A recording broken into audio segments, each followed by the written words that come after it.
참 오랜만에 이렇게 줌으로 예배드리고 적응인원과 함께 같이 예배를 드리지만 우리가 진리를 나누고 성령으로 충만한 것은 모자람이 없는 그런 예배가 되고 소망해요.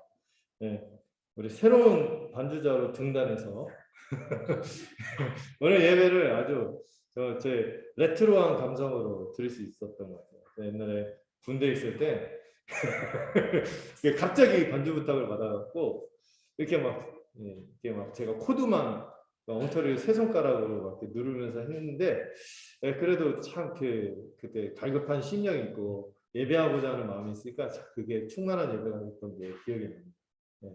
우리 오랜만에 그 강호에 돌아와서 손이 덜 풀렸어요. 미리 얘기를 하시더라고요. 그래서 앞으로는 또 이렇게 갑자기 대타로 나오더라도 아주 능숙하게 될 것 같아요. 좋은 아주 또 그래도 새로운 분위기에서 예배드리는 것 같아서 좋았어요. 그러면서도 참 구간이 명간이구나 이런 생각도 좀 들었어요. 자, 오늘 같이 마태복음 10장 5절부터 제가 주보로는 24절까지인데 제가 계속 준비하다 보니까 이게 얘기할 게 좀 있어서 많아서 좀 분량을 좀 줄여야겠다. 이미 나갔지만은 이 두 대지만 오늘 함께 나누고자. 자, 계속해서 우리 마태복음을 통하여 천국복음에 대해서 살펴보겠습니다. 그러니까 천국복음에서 제일 중요한 거는 우리 예수님이 누구인지 알아야 되는 거죠. 예수님이 갑자기 툭 하늘에서 떨어진 분이 아니라 오래전부터 하나님의 뜻 가운데 계셨고 하나님과 함께 하셨고 이 땅 가운데 새로운 세상을 가져오실 어떤 분이다? 예수님은 이름이고 그분의 직분으로서 그리스도, 메시아, 기름 부음 받은 자로서 정말 하나님이 이 땅 가운데 보내신 아들이실 뿐만 아니라 이 땅의 왕으로 보내신 그런 놀라운 분인 것을 우리가 마태복음 처음 부분에서 살펴봤고요. 그분이 등장하자마자 아주 상서로운 조짐이 막 시작이 되는 거죠. 막 변화들이 나타나고 이렇게 하다가 주님이 처음 설교한 게 뭐였죠? 산상설교. 그래서 이 별명이 왕의 치인 연설이다. 그래서 이 하늘의 도리뿐만 아니라 이 하늘에 속한 천국 백성이 어떻게 살아야 하는지에 대해서 딱 이거를 딱 이렇게 선포하셨는데 많은 분들이 이 산상선의 설교를 듣고 좌절을 하게 돼요. 이렇게 못 살다. 근데요, 우리가 살려고 하면 안 되죠. 그런데 누구 안에서?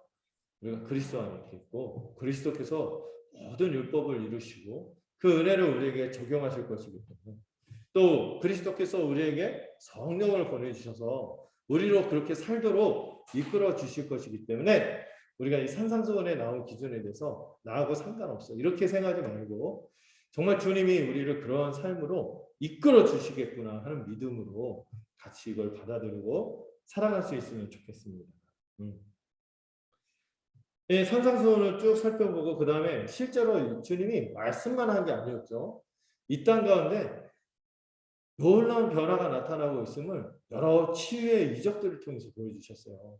근데 그 치유하는 이적들마다 그냥 와 대단하다, 와 미라클, 이러고 대단한 쇼 이벤트 이런 게 아니라 와 신기한데 이렇게 끝나는 게 아니라 이 이적들이 다 중대한 메시지가 들어있는 그냥 이적이 아니라 표적이라고 말씀드렸어요. 이걸 통하여 이 땅에 뭐가 시작이 된다? 하나님 나라가 시작이 됐고 천국이 시작되었고 바로 이 일을 일으키시는 분이 뭐다? 그 천국을 우리에게 가져다 주시는 메시아다. 우리의 왕이시다. 이거를 우리가 살펴야 되는 것이죠. 이게 굉장히 중요한 거예요. 그래서 왕이 실제로 나타나셔서 이 표적들을 행하는데 주님이 이 표적을 행할 수 있는 것은 주님에게 제사함의 권능이 있기 때문이며 이 제사함의 권능이 그분에게 본격적으로 원래부터 갖고 계시지만 본격적으로 이 제사함의 권능을 모든 사람에게 적용하시며 능력으로 행하실 수 있는 것은 주님이 장차 어떤 죽음? 대속의 죽음. 죽으실 것이고 하나님께서 정하신 이 구원의 방식인 이 대속의 죽음으로 고난받는 종으로서 성경에서 그렇게 예언한 대로 우리를 대신해서 죽는 방식으로 하나님 앞에 우리가 그냥 용서받을 수 없잖아요. 반드시 하나님과 맺은 관계가 있기 때문에 제가 말씀드렸죠. 언약 관계가 있기 때문에 이 언약의 의무를 시행하고 언약의 저주를 해결해야 되는데 그거를 다 해결하시는 거에 뭐였다? 십자가였다. 이 대속의 죽음이었죠. 이거를 조금씩 이 기적을 베풀 때도 표적을 통해서도 또 그 우리 주님에 대해서 마태가 증거할 때 이거를 살짝씩 비춰 보이거든요. 나중에 뒤로 갈수록 더 본격적으로 그 교훈을 하시겠죠. 그런 우리 왕이시기에 우리가 그분의 부르심에 어떻게 응해야 합니까? 우리가 그분의 제자로서 그분의 부르심이 절대적이고 긴급하고 가장 중요한 부르심인 것을 마음에 새기고 우선순위로 여기고 나를 따르라 하면은 따라야겠죠. 네. 주님이 불러주신 것만 해도 너무 큰 은혜인 거예요. 그리고 이 제자의 부르심, 주님을 따르는 부르심에 있어서 여러 가지 장애물이 있죠. 그냥 주님 따르면 뭔가 그냥 그 떡이 나오고 뭐가 그 뭐죠? 제밥에 관심이 있다고 제사보다 주님으로부터 오는 엉뚱한 것들 주님이 약속하지 엉뚱한 것들을 기대하고 따라갔다는 안 된다고 했어요. 이걸 열광주의죠. 이 열광주의도 제자도의 장애물이고 또 적당주의, 적당히 선을 그어놓고 따라간다고 하는 것도 우리 주님이 어떤 분인지 고백하고 가는 거예요. 왕인 것을 고백한다면은 우리 적당히 선을 긋고 나는 이 정도까지야 이렇게 하는 것도 우리가 넘어설 수 있어야 돼요. 너는 나를 따르라 하시죠. 죽은 자의 일은 죽은 자에게 맡기고 너는 살았다면 새로운 세상에 속한 자라면 그 새로운 기준으로 나를 따라야 돼. 이 말씀을 우리가 기억하고 주님의 십자가의 길을 가야 되는 것이죠. 또 이 복음을 가로막는 적들에 대해서 장애물들에 대해서 언급을 했습니다. 특히 자기의 교만 그리고 이 탐욕이 참 주님을 따르는데 장애가 되는 것들을 살펴봤죠. 그럼에도 불구하고 주님은 이 땅에 어떤 사람들을 부르러 오셨다고요? 의인이 아니라 괜찮은 사람들이 아니라 정말 죄인을 긍휼히 여기시고 죄인을 부르러 오셨죠. 우리 중에 누가 죄인이 아니라고 할 수 있겠어요? 주님 보실 때 다 죄인이거든요. 근데 자신의 이 연약한 것, 이 도움이 필요하고 하늘의 은혜가 필요한 것을 정말 가난한 마음으로 주님 앞에 구하면서 나가는 이들은 다 그 긍휼을 입었죠. 그래서 그 믿음으로 나가는 사람들도 있었지만 이거를 꺾지 못했어요.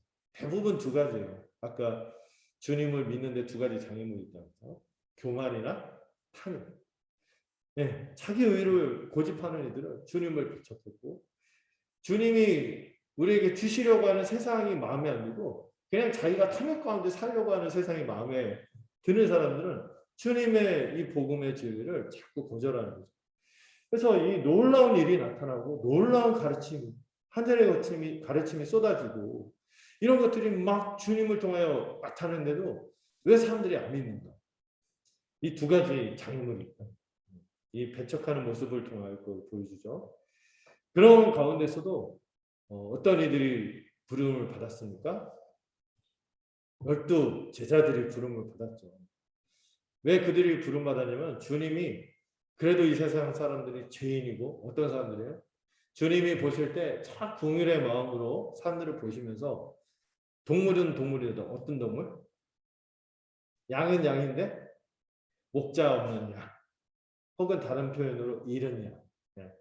목자가 없이 정처없이 살아가는 그런 불쌍한 사람들인 것을 보면서 좀이라도 더 많은 사람들을 구하기 위해서 세례요한처럼 광야에서 나한테 와 이런 게 아니라 주님이 오히려 회당을 마을과 도시들을 찾아다니면서 이 회당에 와서 사람들에게 공적으로 복음을 선포하고 그들을 치유하는 것들을 살펴봤습니다.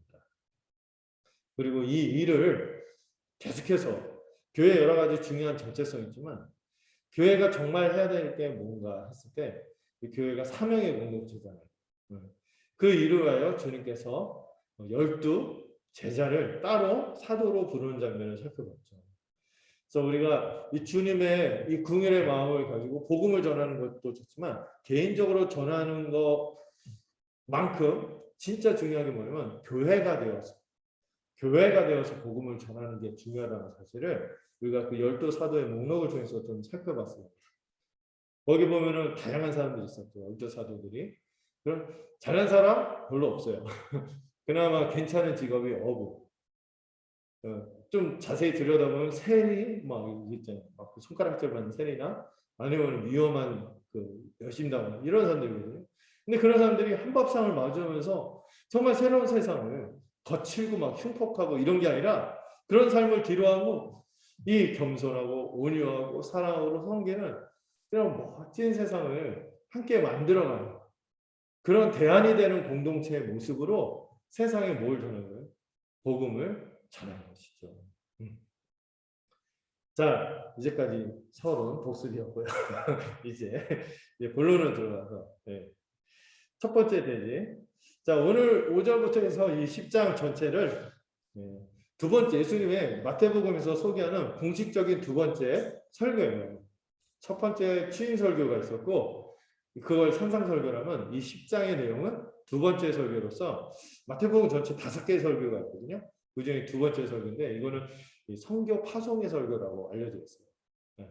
그래서 이 설교의 주제는 선교의 사명, 선교의 사명에 관한 설교가 오늘 이 10장에 있습니다. 그런데 예수님이 특별히 이 선교 제자들을 선교의 사명을 맡기며 파송하시는데 먼저 누구에게 보내죠? 본문을 보시면은 이스라엘에게 먼저 파송하시는 모습이 나오고 있어요. 예수님이 이 선교가 나중에 좀 더 확장이 되지만 초기 예수님이 주력하고 집중하고 복음을 전하려고 했던 대상이 누구예요? 이스라엘이에요. 이스라엘. 이 12사도를 먼저 이스라엘 집에 잃어버린 양들에게 가라고 하십니다. 잃어버린 양이자 이 목자 없는 양 같은 이스라엘, 사실 이 사람들이 그때까지 공식적인 하나님의 백성이었죠. 이 하나님의 백성들의 딱한 사정을 보시고 그들에게 이 제자들에게 복음을 전하게 하셨습니다. 새로운 이스라엘이 이 12사도를 통하여 에도냐 백성이라고 할 수 있죠. 에도냐 백성이 이스라엘에게 가서 먼저 복음을 전하게 하십니다. 그러면서 이제 이스라엘에게 가라고 하면서 제한 사항을 두시죠.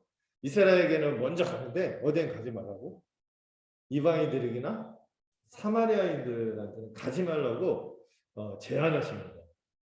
근데 이거 오해하면 안 돼요. 이 명령의 의미를 잘 이해해야 합니다. 이방인이나 사마리아인들을 이제 제끼겠다. 전문 용어가 나오네. 버리시겠다. 그들을 차별하겠다. 이런 얘기가 아닌 거예요. 이미 우리는 8장에서 살펴봤어요. 어떤 사람이 있었죠? 어디에서도 그만한 믿음을 본 적이 없어요. 이스라엘에서. 로마의 백부장. 그 사람이 예수님께 그 믿음을 칭찬받고 예수님이 약간 예언적인 말씀을 하시거든요.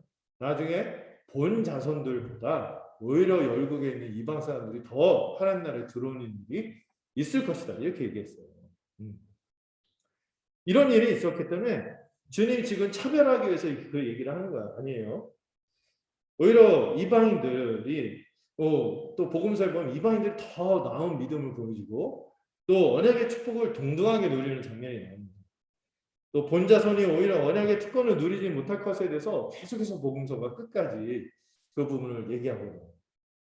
근데 지금 왜 초기 성경에서는 왜 이스라엘에게만 집중하는 거예요? 이 의미를 좀 생각해요. 지금은 이제 예수님이 공적인 사역을 하고 이제 새 이스라엘 공동체를 본격적으로 세우시고 처음 이제 살피려고 했던 대상, 주된 대상이 원래부터 언약을 맺은 자기 백성이었다는 거죠. 그 의미를 좀 생각해 볼 만해요. 그래서 처음에 이 선교 원칙이 초대교회 처음에 어느 정도 적용이 됐어요. 나중에 이스라엘이 유대인이 끝까지 거절해서 그렇지 처음에 유대인들을 오히려 회심시키기 위해서 애썼습니다. 그래서 로마서나 고린도전서나 이런 데 보면 이 복음을 전할 때 먼저는 누구에게요? 유대인에게요?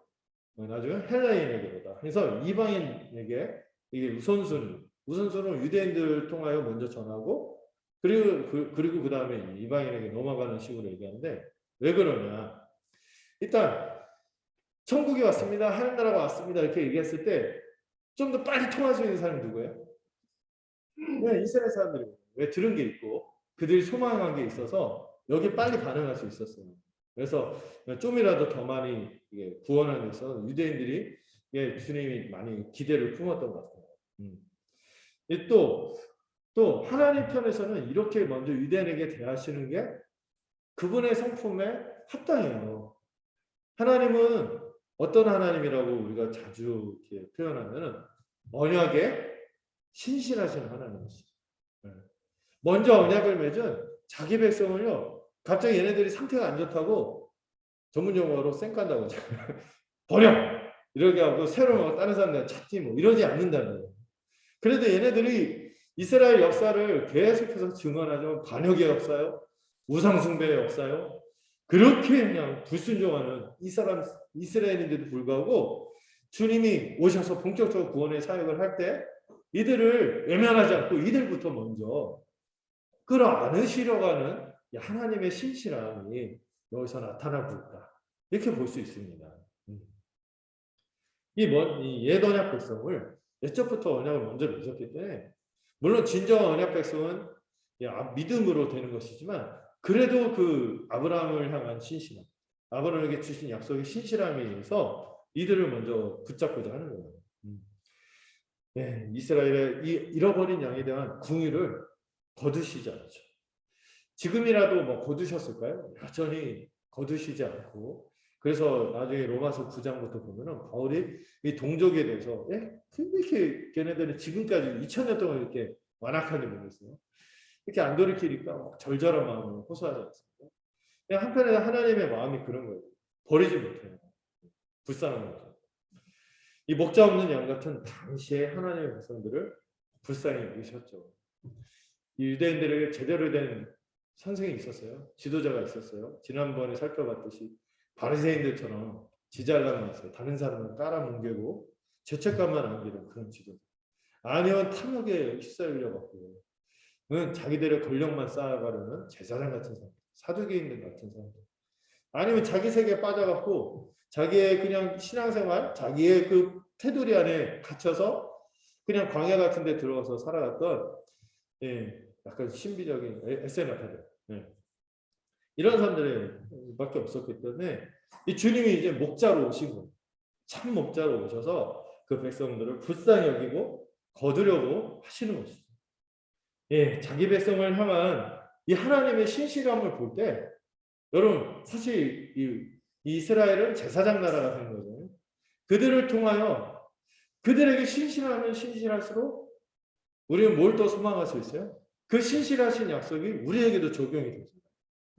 그렇기 때문에 이방인이지만 믿음으로 하나님의 백성이 될 우리에게도 이 주님이 먼저 이스라엘에게 먼저 가서 그게 아직까지도 미련하게 거부하고 교만하고 자기에 빠져 있고 이런 사람들이지만 불쌍히 여기고 먼저 보내는 것을 통하여 하나님 참 신실하시구나 이걸 볼 수 있어요.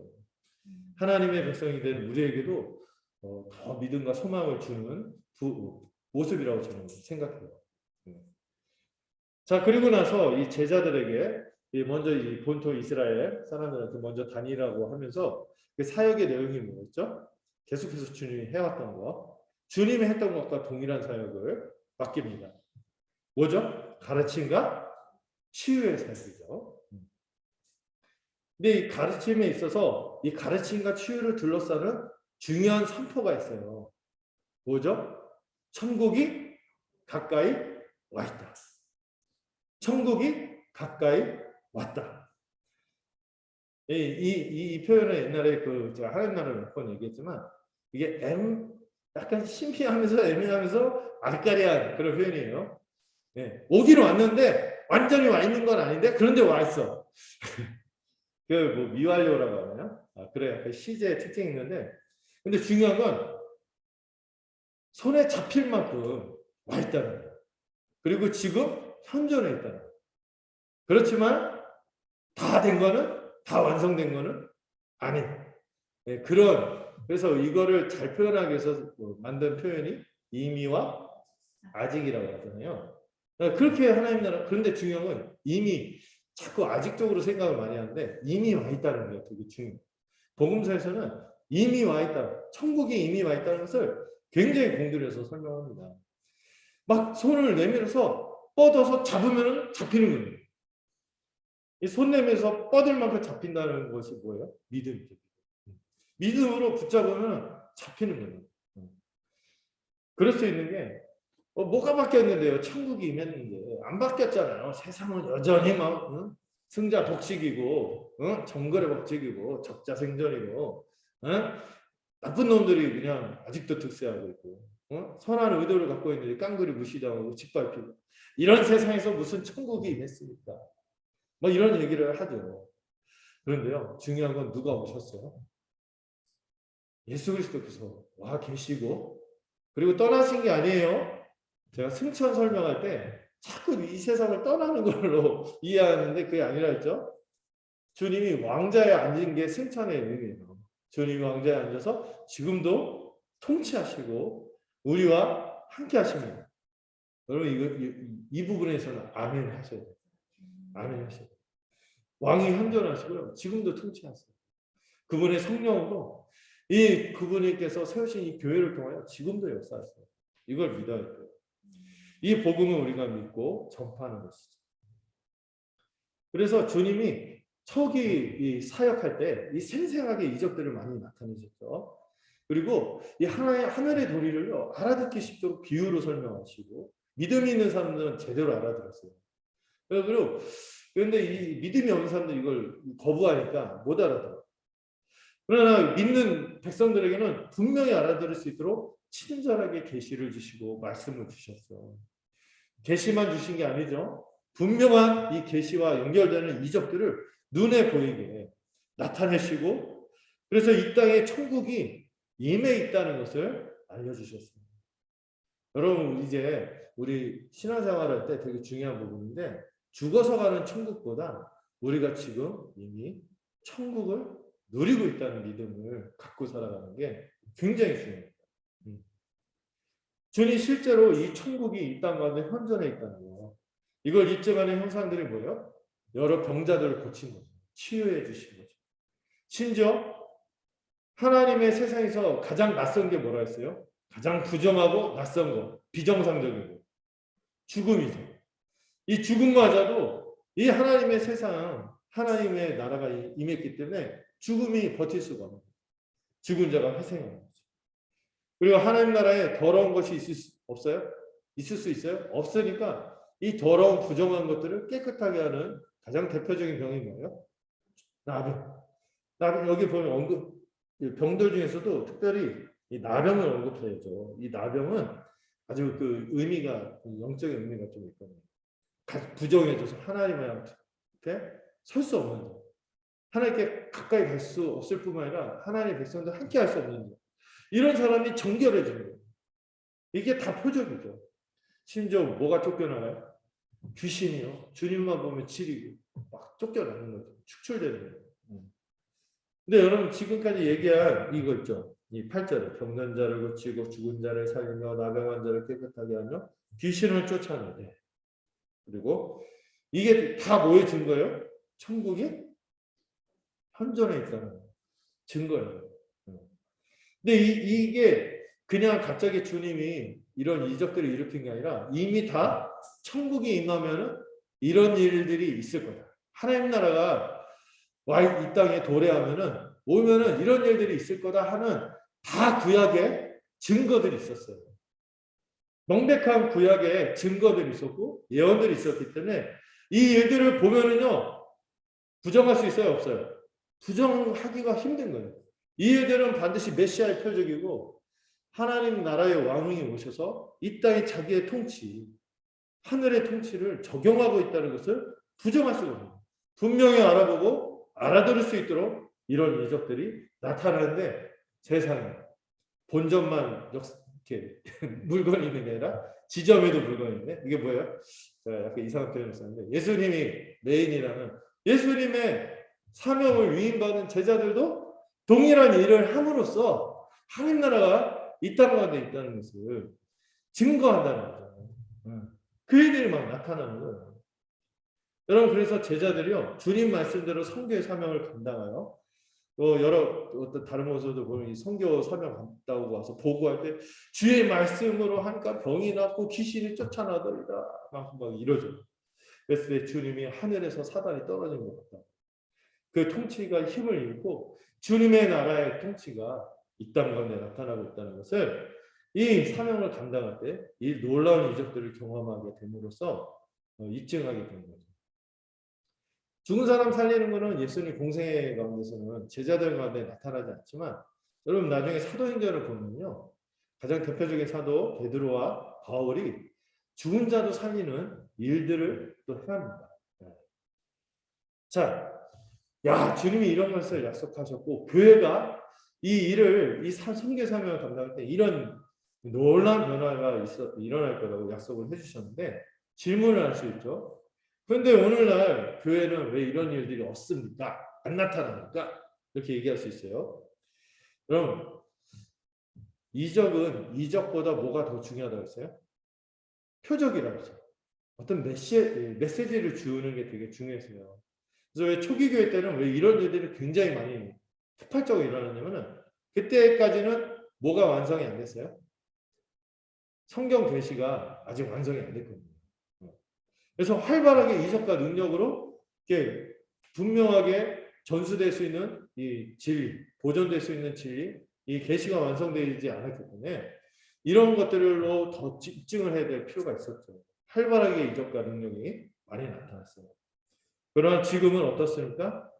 말씀과 성령으로 천국의 역사가 눈에 선명하게 나타납니다. 그래서 초자연적인 이적이 초대교회처럼 일어나지 않아도요. 어쩌면 그때보다 더 놀라운 이적, 더 놀라운 분명한 계시인 성경이 있고 성령의 역사가 교회를 통하여 나타날 것이기 때문에 동일하게 나타나지 않죠. 여러분 보고 이런 이적들 때문에 믿는 거는요. 그 믿음의 내공과 뭐랄까 내구성이 얼마나 갈까요? 이런 보이는 것들 있잖아요. 당장 보이는 거 그때는 혹하죠. 지나가면요 해져요.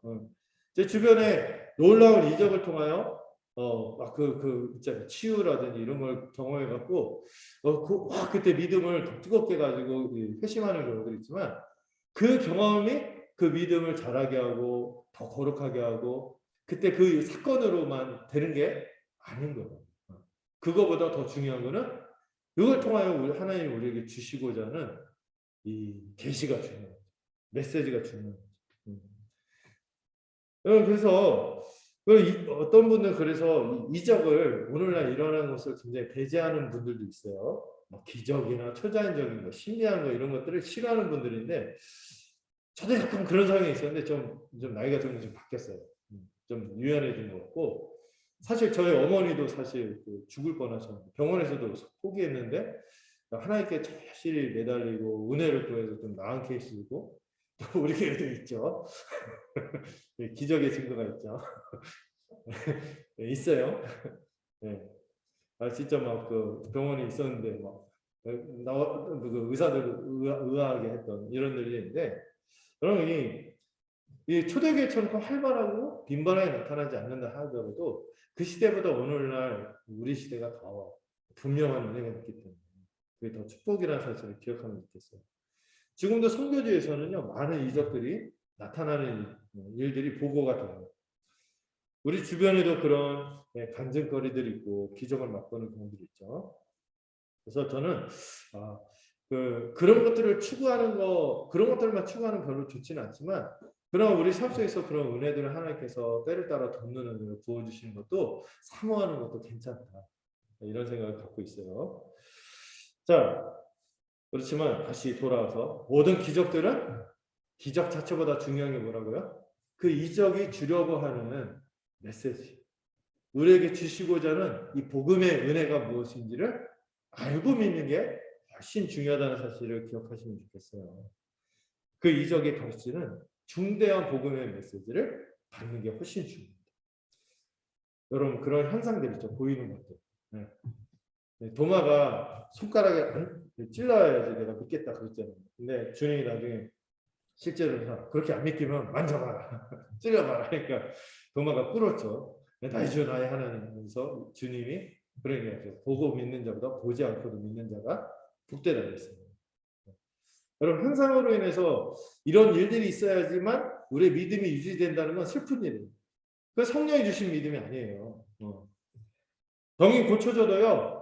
제가 많은 사람들 그 치유받고 간증하고 이런 사람들 알거든요. 그런 사람들 중에서 믿음 떠난 사람들 많습니다. 병이 고쳐져도요. 또 그 병은 또 들게 되죠. 무좀 났더니 치질 걸리고 막 그런 거예요. 죄송해요. 불치병만 언급해갖고. 자, 어쨌든 다른 병이 또 들어오죠. 여러분, 우리가 살다가 갑자기 임사체험 막 이런 얘기 하잖아요. 죽었는데 막 다 사후세계 경험, 우와 대단하다 그러면서 그 사람이 말하는 게 막 계시어 같고 막 그런 거 약간 부질없어요. 여러분, 우리가 살다가 잠깐 회생할 수 있어요. 의사들도 죽는다고 했고 막 그러다 실제 죽음에 이르렀다가 다시 살아나는 경우들이 있어요. 그런데요, 그래봐야 어때요? 또 죽어요. 다시 죽습니다. 그리고 귀신이 쫓겨나도요. 주님이 경고했죠. 귀신이 쫓겨나도 그 안에 거룩한 것이 성령이 있지 않고 믿음이 있지 않고 그러면은 그 깨끗하게 된 것을 보고 뭐가 들어온다 했어요? 7 귀신이 또 들어온다 했어요. 명시적인 인격을 장악하여갖고 뭐 빙의 돼갖고 이런 게 아니더라도 온갖 이 사단의 집에서 못 벗어나요. 여전히 그 하나님께 불순종하며 그렇게 사단의 지배 아래 살아가고 있다. 그게 무슨 의미가 있겠어요? 예수 십자가 복음으로 말미암아 거듭나는 게 중요한 거예요. 거듭나는. 주님이 주시는 이 놀라운 새 생명을 누리는 게 훨씬 중요합니다. 우리의 눈이 열려야 돼요. 이 영적인 이 생명에 호흡이 들어와서 이 성령이 들어와서 우리의 눈이 열려야 돼요. 이 영안이 열린다고 하죠. 영안이 열려서 새로운 세상을 맛보고 새로운 거듭난 생명으로 그리스도 안에 있는 진정한 복된 삶을 살아가야 되는 것이죠. 이게 중요한 거예요. 잠깐 일어나는 여러 좋은 것들 있죠. 막 기도했더니 응답이 됐어. 그런 걸로 우리의 신앙이 유지되기는 너무 잠깐 지나가는 것들이죠. 우리 뺏기지 않는 새 생명, 새로운 생명, 이걸 누려야 돼요. 영생을 누려야 돼요. 우리가 믿음으로 이 영생을 누릴 수 있죠. 누가 연합하여? 그리스도와 연합하여. 그리스도와 연합할 때 우리 그리스도로부터 이 신령한 은혜를 우리는 공급받음으로써 이 참으로 새로운 생명과 새로운 세상을 살아갈 수 있는 것이죠. 주님은요, 이 새로운 중생의 은혜를 허락했을 뿐만 아니라 모두 허락했어요. 이 한몸된 교회에서 마음껏 새로운 세상을 미리 맛보면서 살라고 교회를 또 주신 거예요. 한몸의 교회로 살아갈 때 여러분 우리가 주님의 은혜로 신령한 은혜로 병이나 약한 것들이 고쳐질 수도 있겠지만 여러분 내가 하나님이 예수님이 직접 우리 하나님께서 직접 그런 은혜를 주시지 않더라도 우리가 교회로 살아갈 때 내가 병들고 약할 때 누가 나를 돌보고 있어? 한몸된 지체들이 정말 어디서도 그냥 다 외딴 섬처럼 살아가는 인생들이었는데 이 교회에 속해서 우리가 서로 병들고 약한 것들을 서로 섬기고 그것으로 함께 기도하고 그것으로 마음을 함께 나누고 더 끈끈하고 이 고단한 인생, 험난한 인생을 복되게 살 수 있는 거죠. 영적으로 죽은 것과 다를 바 없는 사람들이 다시 살아나는 거예요. 하나님의 영으로 호흡하는 것이죠. 전에 하나님 앞에서 전혀 하나님과 등지고 전혀 교제하지 않고 끊어져 갖고 살아갔던 사람들이 다시 하나님과 영적으로 호흡하며 기도하며 주님과 깊은 사귐으로 들어가고 그 사귐 속에서 다른 지체들을 새롭게 바라보면서 한 몸으로 살아가게 되는 거죠. 나병 환자같이 아무도 손댈 수 없고 더럽고 부정해져서 이 고립된 사람들, 이 영혼들이요 정결했지. 다시 거룩한 하나님의 백성으로 새 삶을 시작하는 것입니다. 사단의 지배를 받아서 옴짝달싹 못했던 영혼들이 해방되어서 이 새로운 세상에서 자유롭게 마음껏 하나님의 형상으로서 하나님의 자녀로서 복되게 살아가는 거예요. 이게 진정한 이적이 아니었어요. 진정한 기적이죠. 진정한 표적이에요. 표적. 이걸 누려야 돼요. 환상적인 것들은 그때 지나가고 말겠지만 이 영원한 것을 주시는 것들 이걸 누릴 수 있어요. 그러다가 나중에 하늘 나라가 완성될 때 우리의 지금 약한 것들 이게 다 강해지겠죠. 우리의 여전히 찌질하고 이런 것들이 더 거룩해지고 영광스러워질 거예요. 그리고 우리가 죽는다 할지라도 우리 주님이 뭐라고 하셨어요? 잔다. 죽는 것이 아니라 잔다. 그러다가 죽지 않고 다시 살아나서 영원히 살 것입니다.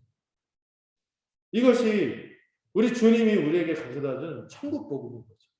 이것이 가져다주는 치유의 능력이요, 생명의 능력인 것입니다. 교회는 이걸 너무 경험할 뿐만 아니라 믿음으로 누리면서 살아내면서 입술로 증거하는 거죠. 자, 우리가 이런 천국 복음을 전할 때 잊지 말아야 할 것이 없습니다. 잊지 말아야 할 것이 있어요. 8절 끝에 살짝 나는데 이 복음을 우리가 어떻게 받았어요? 거저받았어요. 먼저 거저받았기 때문에 거저 주어야 한다는 것이 주님의 말씀입니다. 그래서 이게 좀 잘라서 생각해야 될 텐데 먼저 우리가 복음 전하는 동기는요. 뭘까요?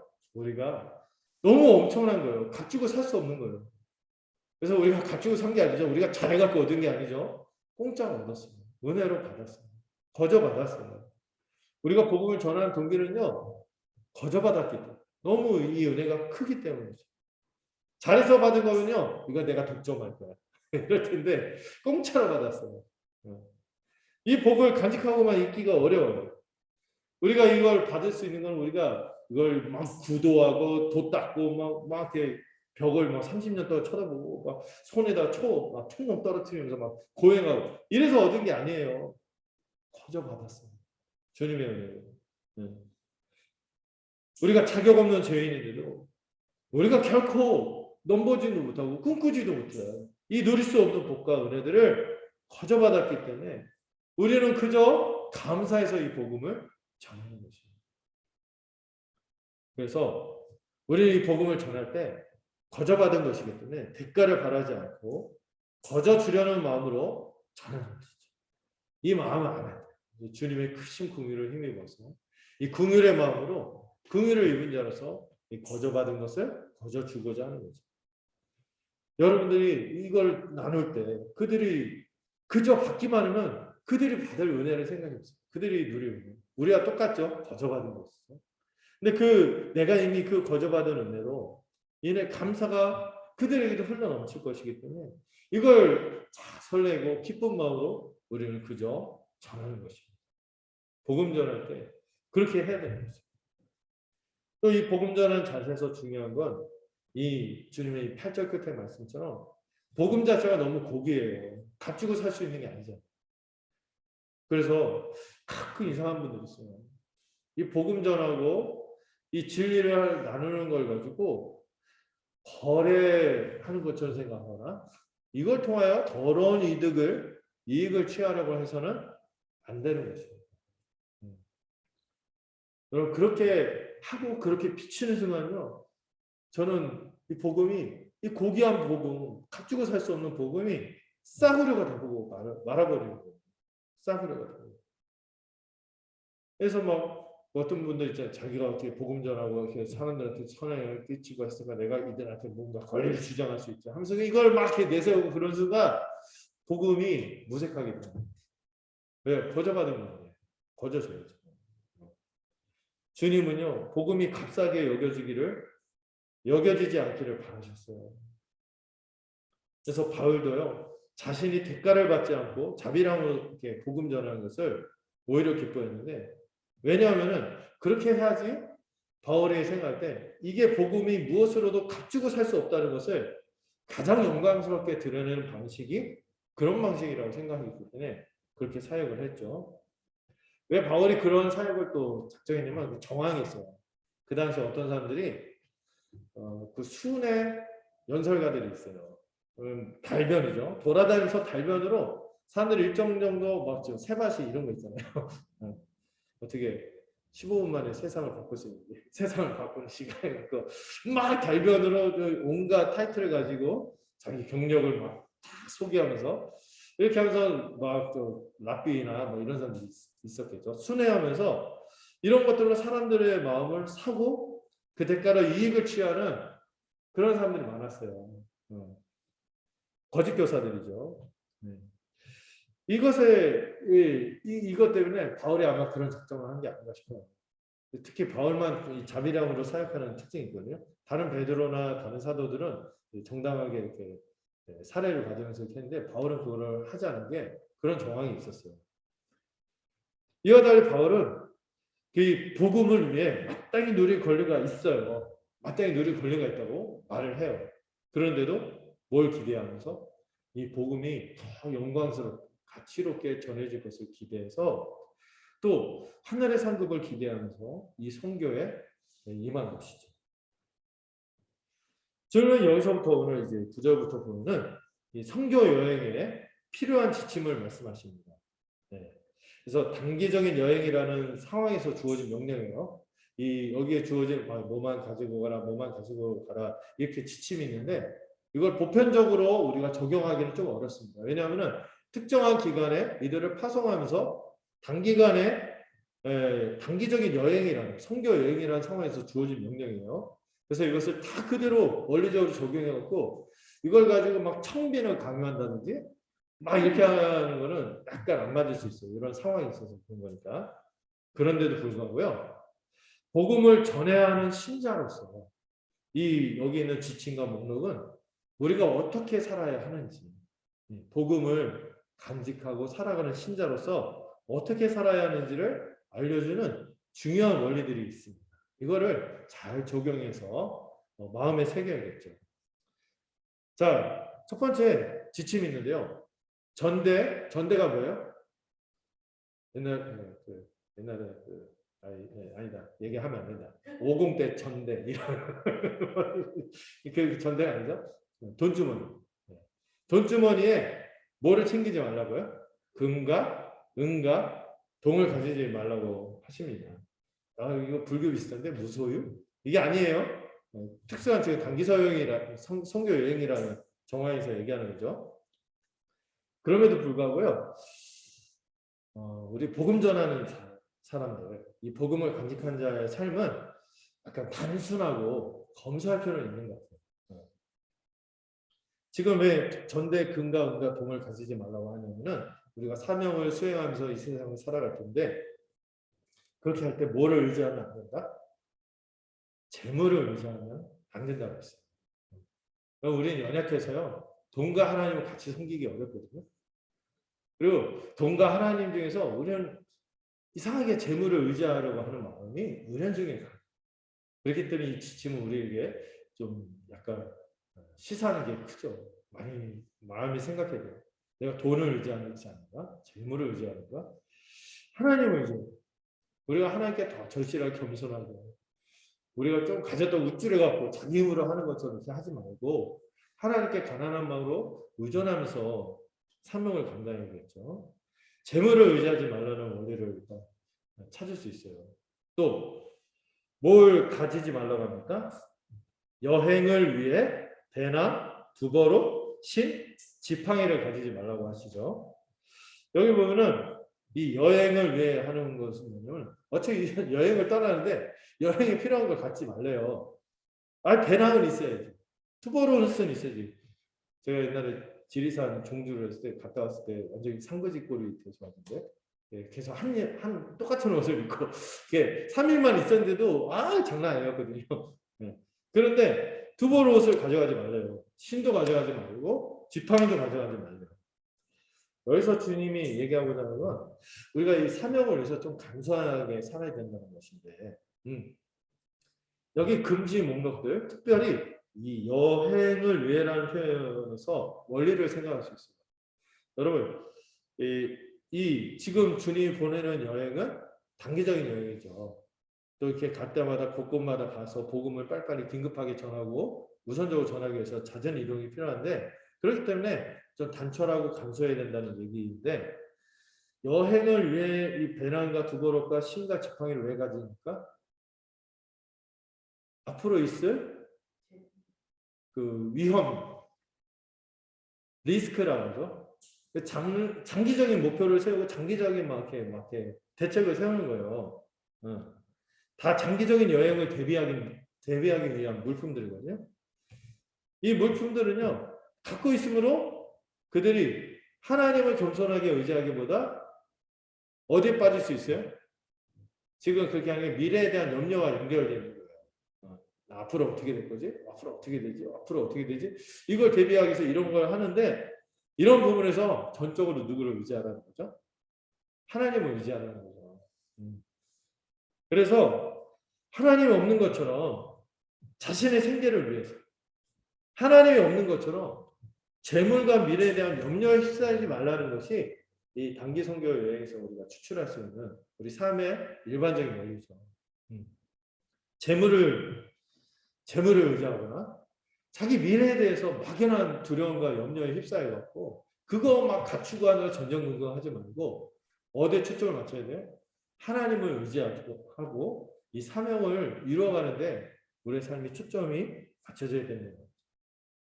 여러분, 이 재물과 미래에 대한 염려는 이미 산상설교에서 천국 백성의 삶의 태도로 이미 6장에서 말씀하신 거죠.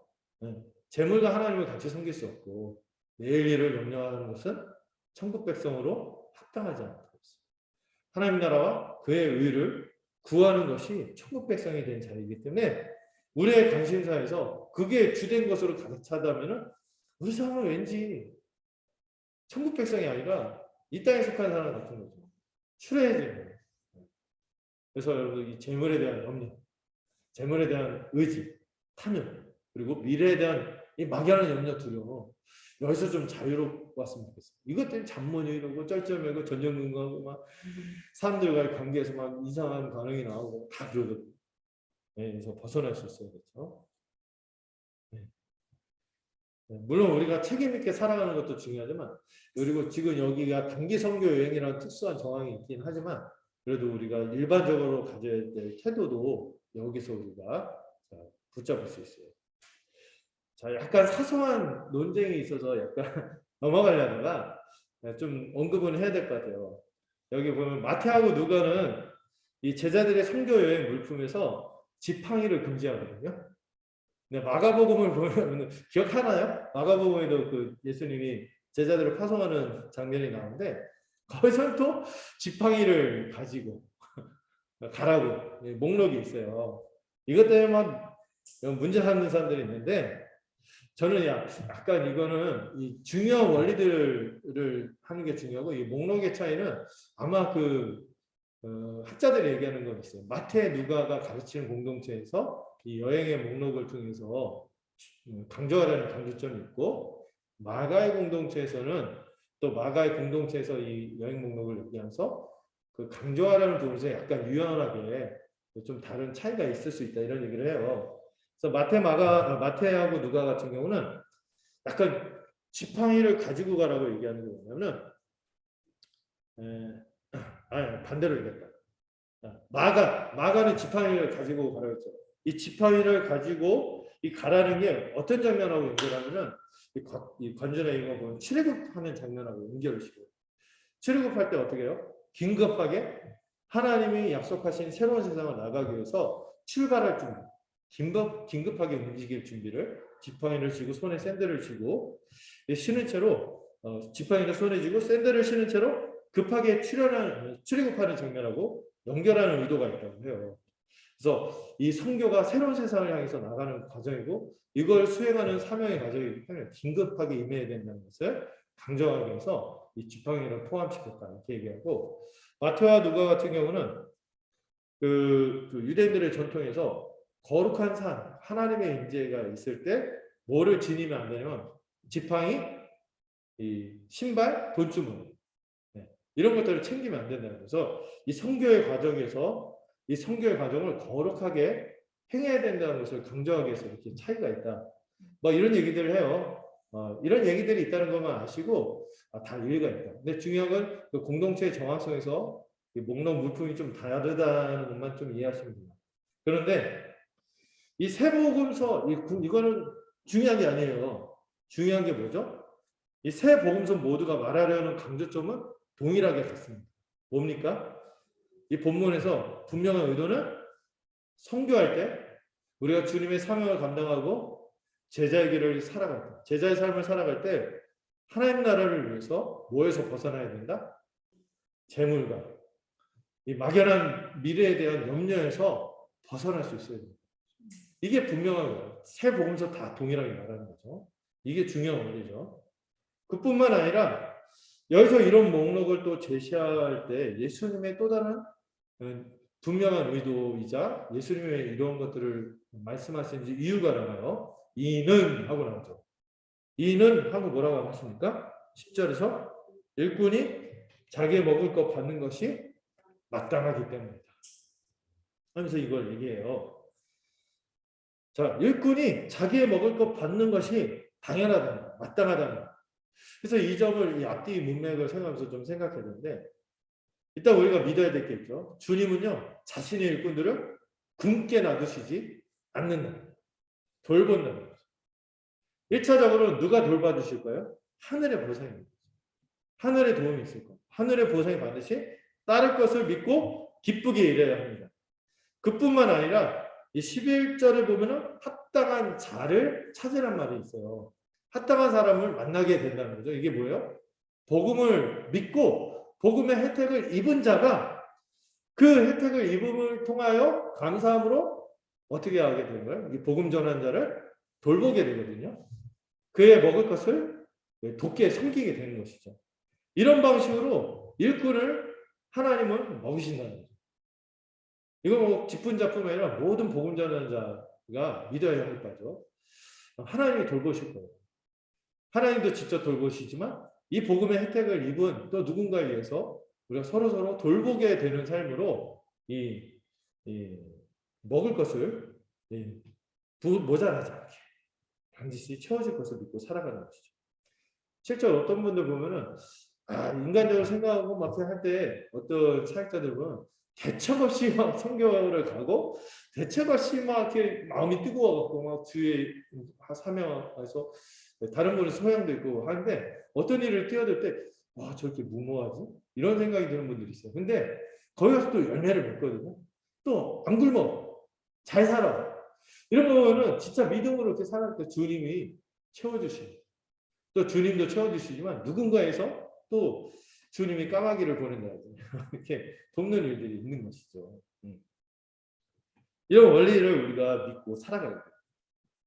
복음의 혜택을 입은 사람들도요, 마땅히 복음 전하는 사람들을 뭐로 여겨야 돼요? 하나님의 일꾼으로 여기고 환대하고 그 일꾼들을 자기 손으로 섬기고 돌볼 수 있어야겠죠.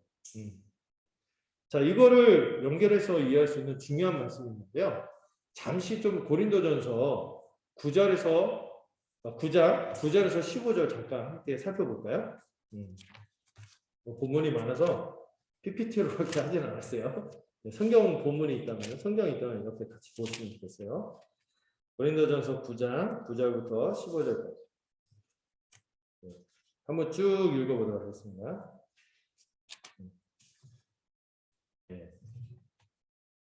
9절부터 15절까지 같이 읽을게요. 모세의 율법에 곡식을 밟아 떠는 소행에 마음을 씌우지 마라. 기록하였으니 하나님께서 어찌 소들을 위하여 염려하심이니까 오로지 우리를 위하여 말씀하심이 아니다. 과연 우리를 위하여 기록된 것이니 밭가는 자는 소망을 가지고 가며 곡식 떠는 자는 함께 얻을 소망을 가지고 떠는 것이라. 우리가 너에게 신령한 것을 뿌렸은즉 너희의 육적인 것을 거두기로 과하다 하겠느냐. 다른 이들도 너희에게 이런 권리를 가졌거든 하물며 우리일까 보냐. 그러나 우리가 이 권리를 쓰지 아니하고 범사에 찾는 것은 그리스도의 복음에 아무 장애가 없게 하려 함이로다. 성전의 일을 하는 이들은 성전에서 나는 것을 먹으며 제단에서 섬기는 이들은 제단과 함께 나누는 것을 너희가 알지 못하느냐. 이와 같이 주께서도 복음 전하는 자들이 복음으로 말미암아 살리라 명하셨느니라. 그러나 내가 이것을 하나도 쓰지 아니하였고 또 이 말을 쓰는 것은 내게 이같이 하여 달라는 것이 아니라 내가 차라리 죽을지언정 누구든지 내 자랑하는 것을 헛된 대로 돌리지 못하게 하리라. 네. 이 복음의 일꾼의 이 마음에 대해서 바울이 설명하고 또 이 복음의 영광을 가리우기 싫은 마음. 그러면서도 이 복음의 일꾼이 또 마땅히 누릴 수 있는 권리도 같이 얘기하죠. 이 가운데서 바울이 얘기하고 싶은 마음이 좀 있어요. 이 바울은 일단 먼저 얘기하는 게 곡식을 밟아 떠는 소의 입에 마음을 씌우지 말라는 이 율법의 말씀을 인용하는 거예요. 그래서 재미있는 표현을 하죠. 하나님이 소극적이었고 그런 얘기 했겠냐. 소극적에서 얘기한 게 아니라 이 주의 사명을 맡고 일하시는 일꾼들을 생각해서 말하는 거 아니냐. 그래서 마땅히 자신의 일꾼들을 돌보고 먹여야 한다고 말하는 것이죠. 또한 교회는 그래서 이 디모데전서 5장에서도 보면요. 이 교회는 직분을 맡은 사람들을 배나 존경하되 말씀을 맡은 이들이 이 생계를 걱정하거나 또 품위를 잃지 않도록 잘 돌봐야 돼요. 그래서 교회는 특히 말씀 받은 이들에게 말씀 맡은 이들에게 급여 지불한다, 월급 지불한다 이런 말을 안 쓰죠. 왜냐하면 복음을 전하는 것에 대해서 대가를 요구하면은 약간 복음에 대해서 아까 가치나 이 진리의 가치를 떨어뜨리는 표현이기 때문에 우리는 그래서 사례라고 표현하죠. 말씀의 은혜에 대한 감사로 예배의 일환으로서 사례, 예우라고 해서 사례라고 하는 것이죠. 그래서 우리가 그렇게 살아가는 거예요. 그리고 주님도 여기 보면은 14절인가요? 복음 전하는 자들이 복음으로 말미암아 여기는 그냥 살리라 했는데 다른 번역본 보면은 먹고 살 거다. 복음으로 말미암아 먹고 살 거다. 이런 얘기를 하죠. 이걸 명하셨어요.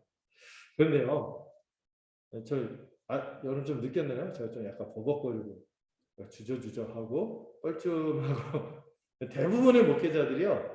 이런 부분을 말하는 게 참 쉽지 않습니다. 조심스러워요. 오늘 본문에서 이 15절에 이 바울의 마음이 좀 있거든요.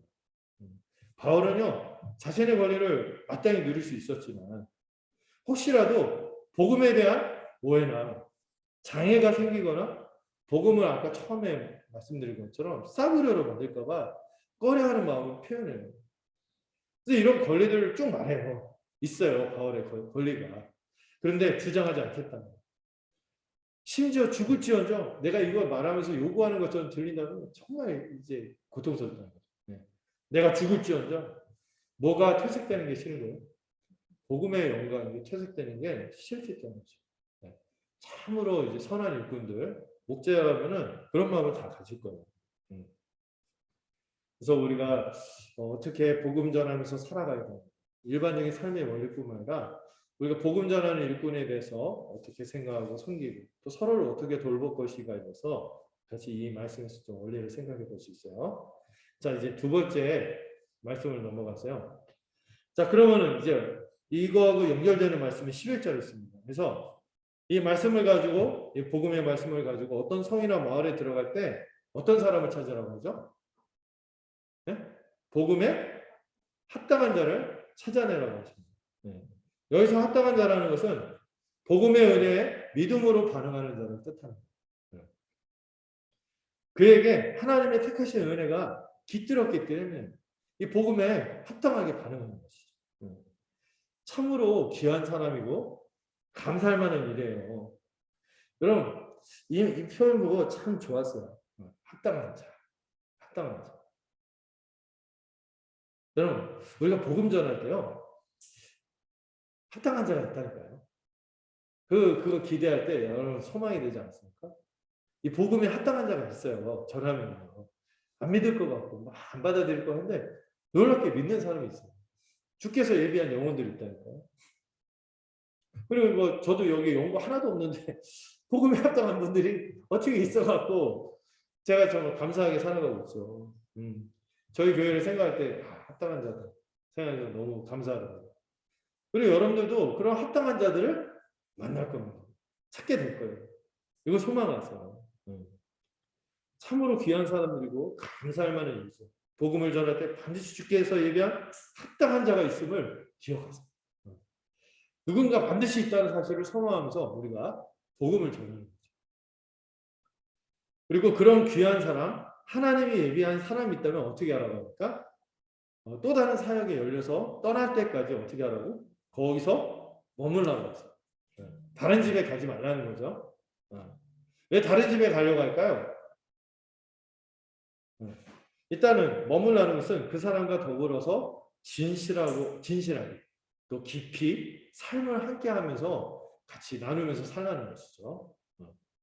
왜 다른 집에 가지 말라고 하면은 오늘 복음에서는 마태복음 머물라고만 하지만 다른 복음에서는 다른 집에 가지 말라고 구체적으로 또 얘기하고. 왜 그럴까요?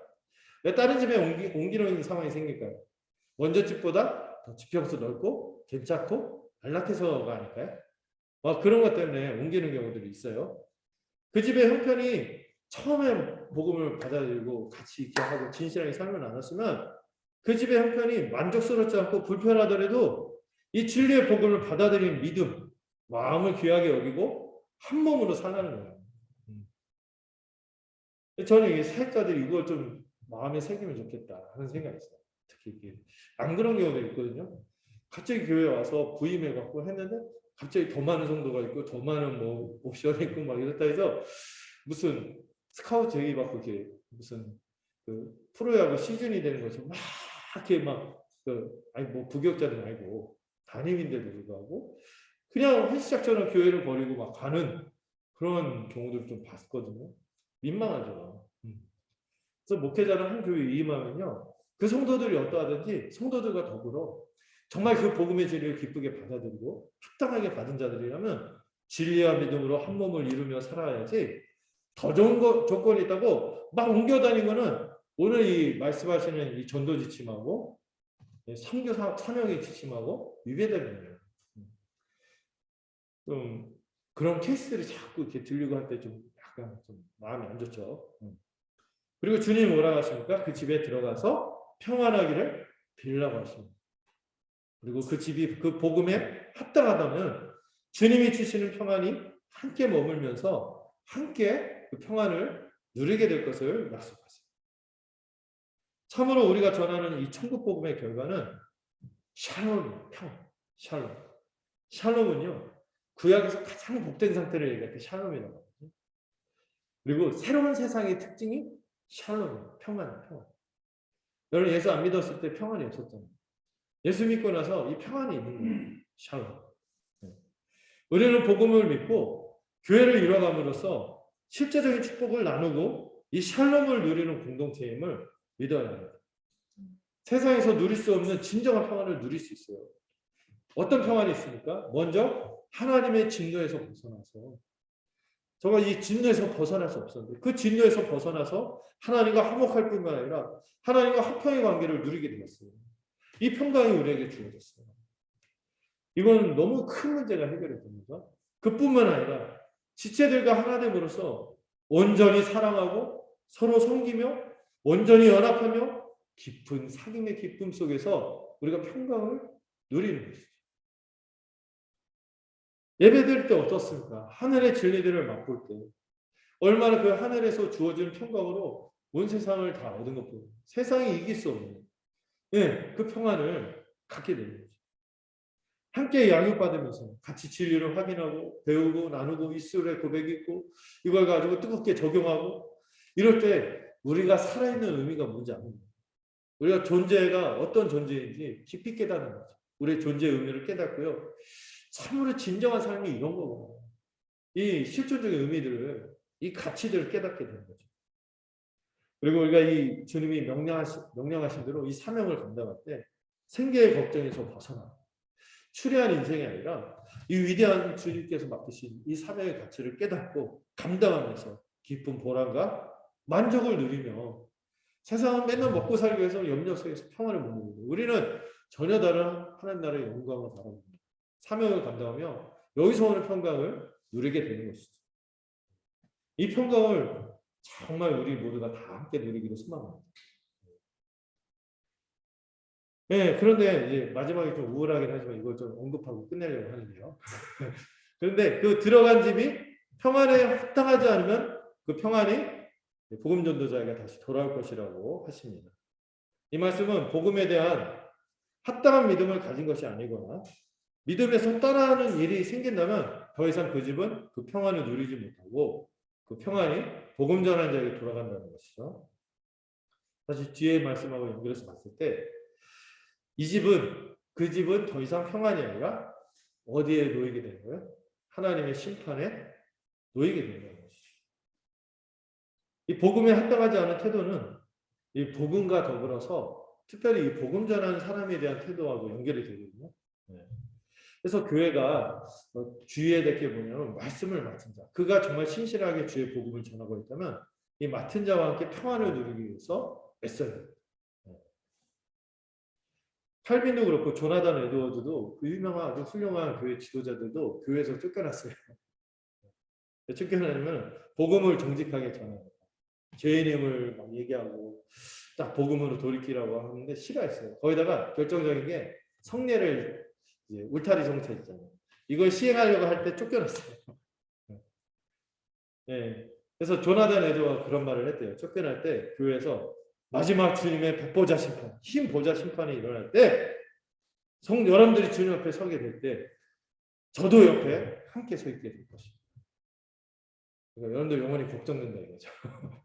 그런 얘기를 했어요. 근데 저는 지금까지 저의 마음은 저도 복음을 신실하게 지원하다가 여러분이 정말 이 복음에 합당한 자가 되어서 평안을 누리다가 주님 앞에 함께 서는 와이가 꿈꾸고 있어요. 네. 얼마나 기쁘고 설렌지 몰라요. 근데 여기서는 이제 반면교사로서 경고하시는 거죠. 아예 어떤 사람들은 이 복음에 대해서 환영하지도 않고 영접하지도 않고 복음을 아예 안 듣고 거절하는 사람도 있을 거예요. 그때 우리가 가져야 될 태도는 그 집과 성을 떠날 때 발의 먼지를 떨어버리라고 하십니다. 이 행위는 이 정결함을 유지하고자 이 부정함을 털어내는 이 정결법에 의거한 행위예요. 여러분 그렇게 하는 건 뭐예요? 지금 복음 전하는 지역이 어디예요? 이스라엘이죠. 하나님의 백성으로 간주되는데 그들이 이 복음을 받아들이지 않아서 어떤 자가 하나님의 세상, 나라에 합당하지 않은 부정한 자가 됐어요. 그래서 그들이 이스라엘에도 불구하고 하나님의 심판을 받을 뭐와 다를 바 없다. 이교도들과 다를 바 없다는 것을 몸으로 보여주는 퍼포먼스가 아니라 퍼포먼스 보여주는 거예요. 여러분 주님이 이렇게까지 이렇게 엄중하게 퍼포먼스로 경고를 하도록 하는 의미를 아셔야 돼요. 그만큼 우리가 위탁받은 우리에게 맡겨진 복음이 하찮은 게 너무 귀한 거예요. 그래서 산상설교에서도 그런 얘기 하시죠. 돼지에게 진주를 던지지 마라. 그러면서 진실로 아멘이죠. 이 표현을 쓸 때는 주님이 굉장히 엄중하게 권위를 두고 말씀하실 때 이 표현을 쓰거든요. 아멘, 진실로 말한다 하면서 복음을 거부하는 자들에게는 반드시 뭐가 따를 거다? 심판이 따른다. 반드시 필연적인 심판이 임한다는 거죠. 얼마나 무섭게 경고하시는지 차라리 소돔과 고모라 땅이 훨씬 견디기 쉬울 거라고.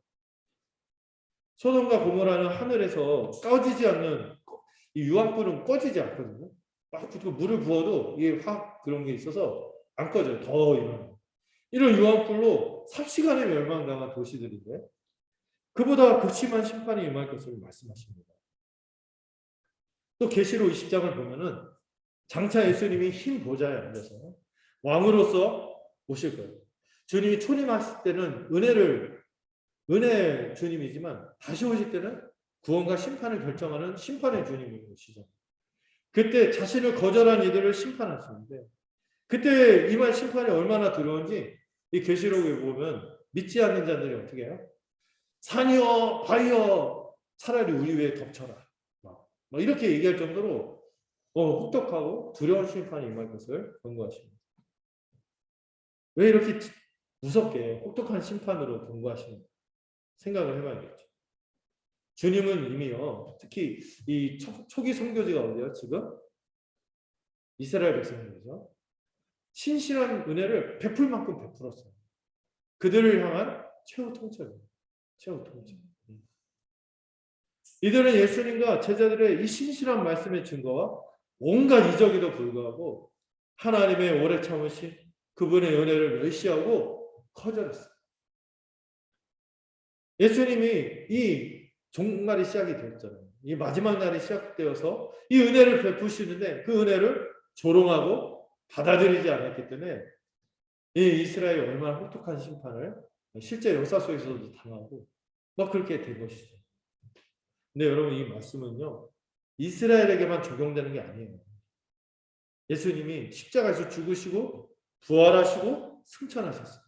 온 세상에 주가 되셨어요. 새로운 언약을 맺으셨고, 그리고 교회와 그 언약 백성으로 교회와 언약을 맺었고, 이제 성령의 시대가 되었고, 온 천하 만민을 향해서 복음을 전하기 시작하는 거예요. 이 복음에 대해서 거절하는 순간 그 이스라엘 옛 언약 백성이 심판받을 것과 다를 바 없이 그들도 엄중한 심판에 내리게 되는 것이죠. 제가 히브리서 2장 3절 4절을 읽어드릴게요. 찾아보지 않고 잘 들으세요. 우리가 이같이 큰 구원을 등한히 여기며 어찌 그 보응을 피하리요. 이 구원은 처음에 주로 말씀하신 말, 들은 자들이 우리에게 확증한 바니 하나님도 표적과 기사들과 여러 가지 능력과 및 자기의 뜻을 따라 성령이 나누어 주신 것으로서 그들과 함께 증언하셨느니라. 여러분, 주님이 이렇게 엄중하게 심판을 말씀하시는 합당한 이유는 이같이 큰 구원을 베푸실 하나님의 메시아를 거절했기 때문이죠.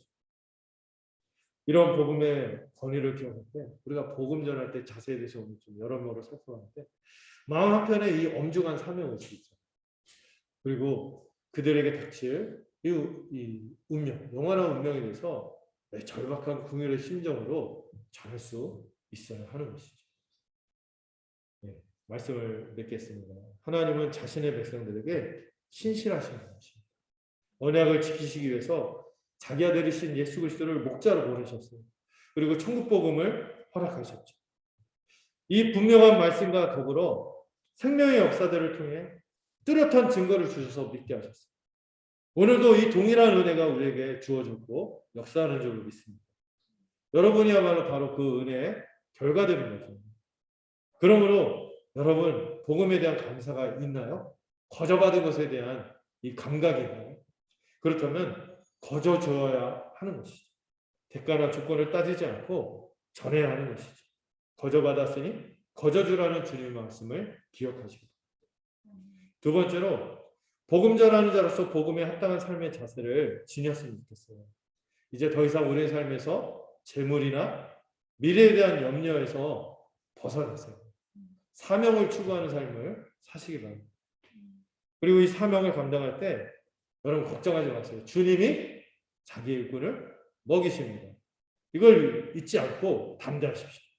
그리고 귀한 사명을 감당하는 일꾼들을 우리가 서로 환대하고 존경할 수 있기를 바랍니다.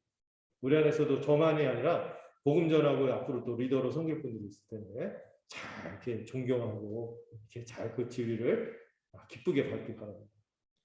마지막으로 반드시 복음에 합당한 사람이 있다는 것을 기억하세요. 하나님께서 택하신 사람들이 있어요. 이걸 믿고 여러분 두려워하지 말고 전하십시오. 꺼리지 말고 전하세요. 우리가 전한 복음이 들어갈 때 그 사람과 더불어 함께 누릴 평강을 환상을 통해 보세요. 기대하고 전하세요. 우리가 전할 때 이 복음이 권위 있는 왕의 복음이기 때문에 받음직하게 영광스럽게 잘 전하세요. 너무 비굴할 필요 없어요. 당당하게 이 귀한 복음을 전하십시오. 높아심에 말씀드리지만 믿는 것은 주님의 은혜에 달려있어요. 우리가 잘 전한다 그들이 믿는 건 아니에요.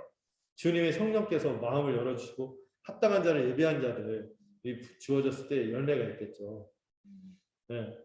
그렇지만은 그런 면이 있지만 분명하게 알아듣도록 전해야 할 책임은 우리에게 있어요.